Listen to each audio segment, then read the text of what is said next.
শুভরাত্রি। আপনাদের সাথে কিছুটা সময়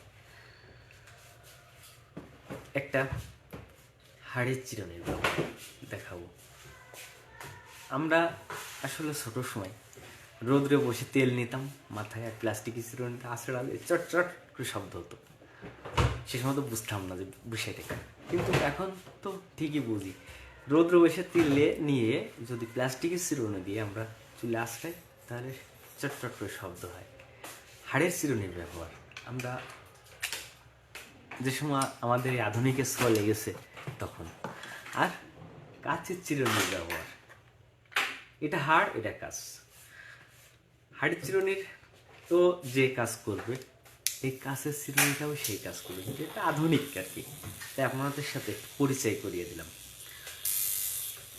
আপনার মাথায় যদি খুশকি থাকে, খুশকিগুলো ফাটিয়ে রিমুভ করে নেবে।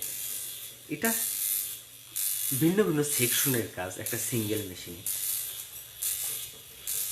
খুশকিগুলো রিমুভ হবে, চুলের রক্ত সঞ্চালন বৃদ্ধি রাখবে। এর জন্যই কাঁচ আর হাড়ের চিরুনির ব্যবহার। আপনাদের সাথে আমার লাইফের সবটুকু সময় এরকমভাবে থাকতে চাই। আর আমার চ্যানেলে যারা আপনার মূল্যবান সরকারি দেখেন, ওয়েলকাম, ভরা ভালোবাসা রইল আপনার প্রতি।